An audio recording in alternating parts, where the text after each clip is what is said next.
हम सब ने एडम और ईव के बारे में किस्से कहानियों में जरूर सुना होगा।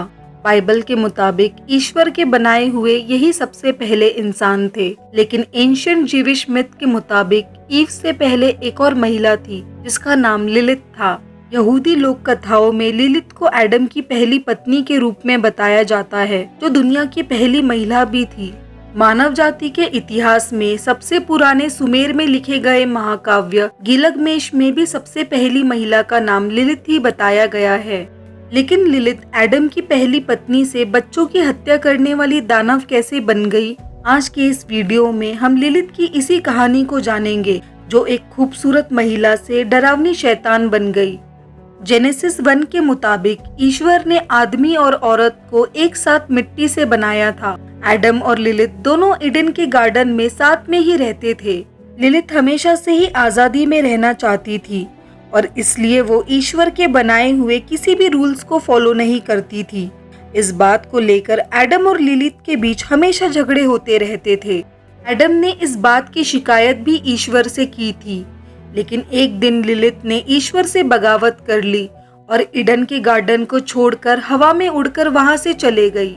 लिलित रेड सी के पास जाकर रहने लगी। जब ईश्वर को इस बात का पता लगा तो उन्होंने अपने 3 स्वर्गदूतों, जिनका नाम सेना, सनसेना और सेमेंजेलोफ था, उनको लिलित के पास भेजा और लिलित को समझाकर ईडन के गार्डन में वापस ले आने को कहा।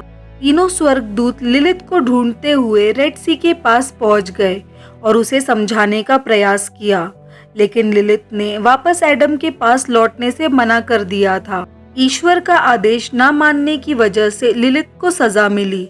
ईश्वर ने उसे एक शैतान में बदल दिया था और साथ ही उसे श्राप भी दिया था कि उसके 100 बच्चे हर दिन मरेंगे। लिलित को अपनी ये बेइज्जती बर्दाश्त नहीं हुई। शैतान बनने के बाद उसमें शैतानी शक्तियां आ गई थी। ईश्वर से अपनी बेइज्जती का बदला लेने के लिए लिलित ने अंधेरों में बच्चों को चुराना शुरू किया। लिलित रात के अंधेरों में बच्चों को चुराती थी और उनकी हत्या करने के बाद उनके शरीर का सारा खून पी जाती थी और अपने दांत उनके हड्डियों में गड़ा देती थी।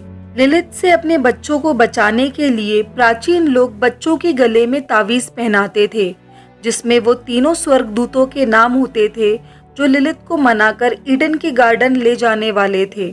मान्यताओं के मुताबिक जब लिलित को ईश्वर से श्राप मिला था, तब उन तीनों स्वर्गदूतों ने लिलित से वचन लिया था कि वो उन बच्चों को कोई नुकसान नहीं पहुंचाएंगी जिनके गले में उनकी नाम का तावीज होगा। शैतान बनने के बाद लिलित इतनी क्रूर हो गई थी कि वो गर्भवती महिलाओं को प्रताड़ित करने लगी थी। वो गर्भवती महिलाओं का मिसकैरेज भी करवाती थी।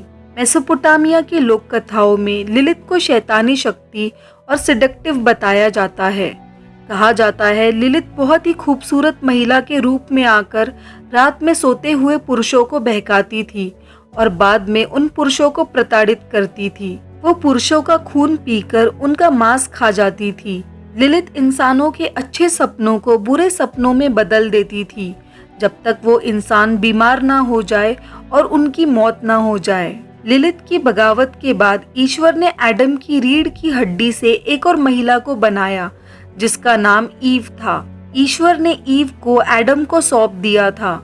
एडम और ईव दोनों मिलकर ईडन के गार्डन में रहने लगे थे। दोनों एक दूसरे के साथ बहुत खुश थे।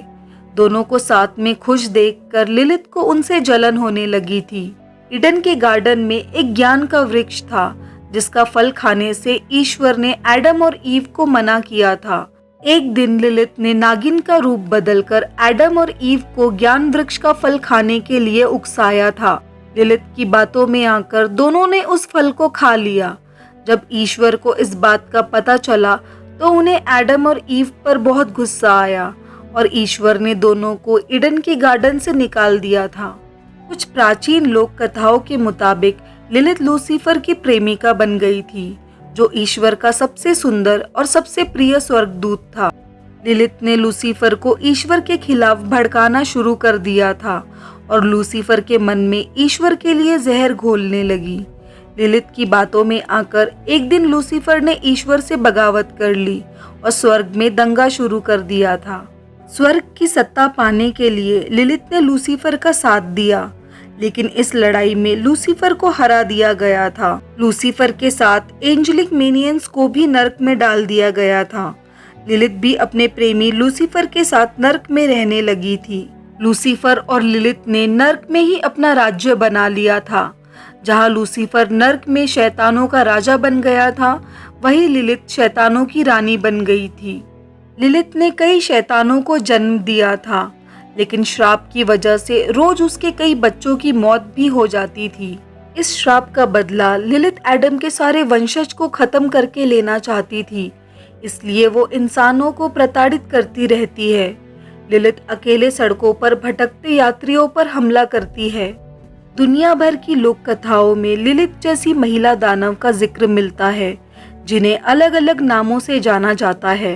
ग्रीक माइथोलॉजी में भी ऐसी ही एक महिला दानव का जिक्र है, जो बच्चों की हत्या करके उनको खा जाती थी। इस महिला दानव का नाम लामिया है। बताया जाता है लामिया भी श्राप के बाद दानव में बदल गई थी। प्राचीन लोक कथाओं में बताया जाता है दुनिया में जितने भी नेगेटिव एंटिटीज है, जैसे पिशाच, वेयरवुल्फ, राक्षस, ये सब लिलिथ के ही बच्चे हैं।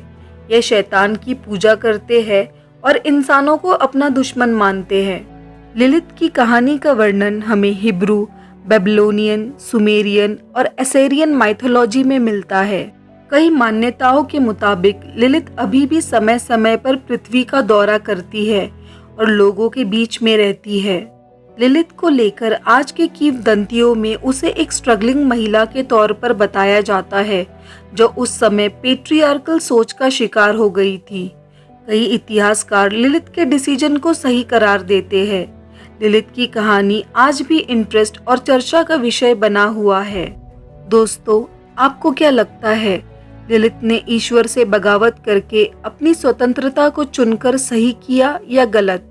अपनी राय कमेंट में ज़रूर दें। वीडियो अच्छी लगी हो तो इसे लाइक शेयर करें और ऐसे ही मिस्टीरियस वीडियोस देखने के लिए चैनल को ज़रूर सब्सक्राइब करें। धन्यवाद।